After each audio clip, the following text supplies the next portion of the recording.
यह बातें अच्छे से जान नहीं लेते हैं, इसके ऊपर स्टडी नहीं करते, तब तक हम फ्री रेंज पोल्ट्री फार्मिंग जो है इसको हम प्रॉफिटेबल साबित नहीं कर सकते। तो इन सभी बातों के ऊपर हम विस्तार से चर्चा करेंगे। पहली जो बात है हम लेंगे कि फ्री रेंज पोल्ट्री फार्मिंग कर रहे हैं तब उसके लिए जो फार्म और फार्म के बाहर जो फेंसिंग लगने वाली है यह महत्वपूर्ण विषय होता है, और इसी के ऊपर हम पहला विषय यही लेंगे। उसके बाद हम लेंगे कि फ्री रेंज पोल्ट्री फार्मिंग में फीडिंग किस तरह से होनी चाहिए, किस तरह से फीडिंग का खर्च कम होना चाहिए, और तीसरा विषय लेंगे कि यह सब करके प्रॉफिटेबल मार्केटिंग जो है किस तरह से की जाए, और उसके बाद ज़्यादा से ज़्यादा प्रॉफिट जो है फ्री रेंज फार्मिंग से कैसे कमाया जाए। पहला विषय हमने बोला कि शेड और फेंसिंग के बारे में हम बातचीत करेंगे। देसी पोल्ट्री के लिए स्टैंडर्ड शेड हमने हमारे पिछले वीडियो में बहुत सारे बातचीत की है। तो एक मुर्गी के लिए 2 स्क्वायर फुट जगह लगती है, और इस तरह से आप एक स्टैंडर्ड पोल्ट्री शेड जो है वह हमारे देसी मुर्गियों के लिए हमें बना लेना जरूरी है। भले ही हम फ्री रेंज पोल्ट्री फार्मिंग कर रहे हैं, लेकिन रात के समय में आप सभी को पता है कि इन मुर्गियों को हमें शेड में ही रखना है, तो हमें शेड जरूरी होता है। और इस तरह 150 रुपये पर स्क्वायर फुट के हिसाब से हम शेड बना सकते हैं। इससे लो कॉस्ट में भी हम शेड बना सकते हैं। आप क्या मटेरियल परचेस कर रहे हैं उस हिसाब से आप शेड बना ले। उसके बाद जो महत्वपूर्ण विषय आता है फेंसिंग का विषय आता है कि एक मुर्गी को कम से कम 5 स्क्वायर फुट की खुली जगह जो है हमारे शेड के साइड में मिलनी ज़रूरी है, और शेड के सामने ही हमें फेंसिंग करके यह खुली जगह देनी ज़रूरी है। अब बात आती है फेंसिंग किस तरह से की जाए। फेंसिंग करते समय सबसे पहले हमें यह ध्यान रखना है कि हमारा शेड जो है वह किस एरिया में है। बहुत बार हम देखते हैं कि शेड ऐसी जगह पे है जहाँ पे ह्यूमन पॉपुलेशन या गांव वगैरह आसपास नज़दीक नहीं है, तो ऐसे समय में जंगली जानवर भी वहाँ अटैक करने के चांसेस रहते हैं। तो ऐसी जगह पर आपको फेंसिंग जो है बहुत ही स्ट्रॉन्ग टाइप की करनी पड़ेगी। नीचे जो है इसको फेंसिंग के पहले आपको बेसमेंट बनाना पड़ेगा। अगर आपका एरिया जो है वह जहाँ पर जंगली जानवर नहीं आते हैं, तो ऐसे जगह पर हम फेंसिंग जो है लो कॉस्ट की भी फेंसिंग हम वहाँ पे बना सकते हैं। फेंसिंग बनाने का खर्च अगर आप देखेंगे तो पर फीट के हिसाब से आपको देखना पड़ेगा कि फेंसिंग जो है कितनी लंबी है। इसके हिसाब से 1 फीट का खर्च जो है आपको फेंसिंग का 100 रुपीज़ पर फीट के हिसाब से खर्च आता है, जिसमें आप नीचे एक छोटा बेसमेंट है और उसके ऊपर जो है मेटल जाली आपको लगानी ज़रूरी है। तो यह खर्च मैंने आपको बताया कि 100 रुपये के हिसाब से पर फीट का आता है। तो उस हिसाब से हम फेंसिंग का खर्च निकाल के, और मटेरियल जो है इसमें बहुत बार क्या यूज़ करते हैं उसके हिसाब से यह खर्च थोड़ा बढ़ेगा या कम भी हो जाएगा। फेंसिंग में आप नीचे बेसमेंट बनाना चाहते हैं तो इसकी हाइट आप तकरीबन 1 से 2 फुट की रख सकते हैं। और जिन भाइयों को फेंसिंग में नीचे बेसमेंट नहीं बनाना है वह सीधा जाली जो है वह ज़मीन से ही जाली शुरुआत कर सकते हैं लगाने के लिए। अब बात आती है कि जाली जो है इसकी हाइट कितनी होनी चाहिए।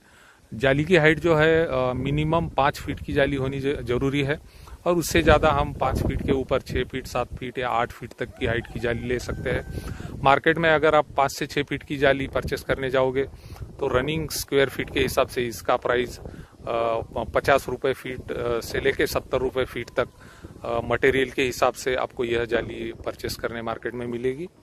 फेंसिंग को स्ट्रांग बनाने के लिए आप 2 बातें यूज़ कर सकते हैं। एक तो मेटालिक पोल है जो उसका सपोर्ट आप दे सकते हैं, या लकड़ी के खंभे है इसका भी सपोर्ट आप जाली लगाने वाले इसको दे सकते हैं। ये भी मार्केट में रेडीली अवेलेबल होते हैं। यह सपोर्ट देना बहुत ही ज़रूरी है। बहुत बार नहीं तो ये सपोर्ट न होने की वजह से जाली जो है कोलैप्स होने के चांसेस रहते हैं। इस तरह से अपने शेड के बाहर एक बार स्ट्रांग फेंसिंग बन जाती है तो आपका फ्री रेंज फार्म जो है तैयार हो जाता है। इसके बाद बात आती है कि फ्री रेंज फार्मिंग में हमने शेड वाला सब कवर कर लिया, तो इसके बाद फीडिंग की बात आती है।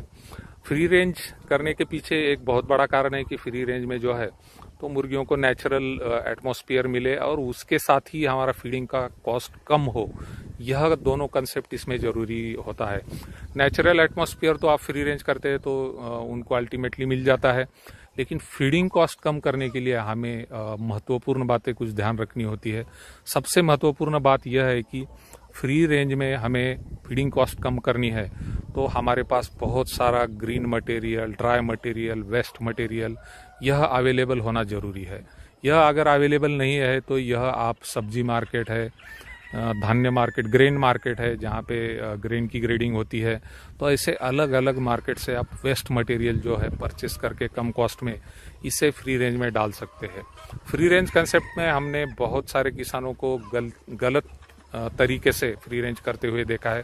खाली फ्री रेंज में वह नेचुरल एटमॉस्फेयर देते हैं, लेकिन फीड कॉस्ट कम करने के लिए जो वेस्ट मटेरियल, ग्रीन मटेरियल देना चाहिए वह बहुत बार फ्री रेंज में हमें दिखता नहीं है। तो फ्री रेंज में सबसे पहले फीडिंग कॉस्ट कम करने के लिए हमें यह बात ध्यान रखनी बहुत ही ज़रूरी है। जिन किसान भाइयों के पास शेड के आसपास ज़मीन उपलब्ध है और पानी की भी अवेलेबिलिटी है, वह किसान भाई जो बहुत सारे मल्टी कट फोडर आते हैं, ग्रीन फोडर, तो वह लगा सकते हैं और उसकी कटिंग हर महीने आपको कटिंग आती है। तो यह एक अच्छा फ्री रेंज में हमें फीड कॉस्ट कम करने के लिए अच्छी सुविधा हो सकती है। इसमें दूसरे भी ऑप्शन अवेलेबल रहते हैं, जैसे कि आझोला का ऑप्शन है, हाइड्रोपोनिक का ऑप्शन है। इससे भी आप जो फीडिंग कॉस्ट है वह कम कर सकते हैं। इसमें बहुत सारे किसानों को यह दिक्कत आ रही है कि वो पूछते हैं कितनी मात्रा में हमें ग्रीन मटेरियल देना चाहिए। तो मैं आपको बताना चाहूँगा कि फ्री रेंज में हम जब मुर्गियों को छोड़ते हैं तो एक मुर्गी को कम से कम 500 ग्राम तक का मटेरियल कम से कम मिलना जरूरी है। इसमें अगर आप ज़्यादा डालते हैं तो वेस्ट नहीं होता है, क्योंकि ये डिकम्पोजिशन इसका शुरू होता है और वहाँ पर कीड़ों की मात्रा बढ़नी शुरू होती है। तो देसी पोल्ट्री का जैसे कि ग्रीन मटेरियल भी एक फीड है, उसी तरह इसमें जो कीड़े पैदा होने वाले हैं वह भी उनका एक बहुत अच्छा प्रोटीनस फीड है। तो आपको ये चिंता करने की ज़रूरत नहीं है कि एक दिन में मैंने ज़्यादा वेस्ट मटेरियल फेंका है तो वेस्ट जाएगा। वह वेस्ट नहीं जाएगा। उस वेस्ट से जो मैगट्स, कीड़े डेवलप होने वाले, वह भी वो देसी पोल्ट्री का फीड रहता है। तो इस तरह से फ्री रेंज में आप मैक्सिमम वेस्ट जो है तो आपका जो फ्री रेंज एरिया है उसमें फेंक सकते हैं। बहुत सारे किसान भाई फ्री रेंज में मुर्गियां जो छोड़ते हैं तो छोटे बच्चे लेके आते हैं और छोटे बच्चों को भी फ्री रेंज में छोड़ते हैं। तो ऐसा हमें नहीं करना चाहिए। फ्री रेंज में छोड़ने के लिए कम से कम हमारे पास आधा किलो के ऊपर की मुर्गी होनी ज़रूरी है, तो ही वह अच्छे से बाहर घूम सकते हैं और जो वेस्ट मटेरियल है वह खा के वह फीडिंग कॉस्ट हमारा जो है देसी मुर्गियों के ऊपर का वह कम हो सकता है। तो यह बात ध्यान रखें कि तकरीबन 2 महीने तक का समय लग जाता है इन चीज़ों को आधा किलो के ऊपर वजन आने में। तो तकरीबन 1.5 से 2 महीने जो है इन्हें फ्री रेंज में न छोड़े। जैसे ही हमारा मुर्गियों का वेट आधा किलो के ऊपर आता है उसके बाद ही हमें फ्री रेंज में हमारी मुर्गियों को छोड़ना है। इस तरह से जब हम successful free range poultry farming हमारे फार्म पे शुरू करते हैं, एंड में लास्ट में जब बात आती है मार्केटिंग की, तो आप सभी ने देखा कि हमने फ्री रेंज में बहुत नेचुरल तरीके से हम मुर्गियाँ बढ़ा रहे हैं। तो अल्टीमेटली इसका चिकन का टेस्ट है यह भी बहुत ही अच्छा रहता है, जो कि देसी का टेस्ट माना जाता है। ऐसा ही टेस्ट आपकी इम्प्रूव जाति की मुर्गियों को भी आएगा। और दूसरी बात है, अंडा उत्पादन जब शुरू होगा तो अंडे का टेस्ट भी 100% देसी मुर्गियों के अंडे का टेस्ट रहता है, उसी तरह रहेगा।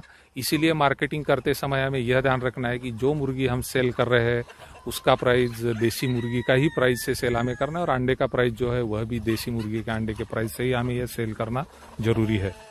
तो इसकी मार्केटिंग करते समय हमें कस्टमर को यही बताना है कि मैंने मुर्गियाँ एकदम 100% नेचुरल तरीके से जो है रियर की है, और इसी वजह से इसका टेस्ट जो है अंडे का टेस्ट हो, चिकन का टेस्ट है, यह एकदम नेचुरल है।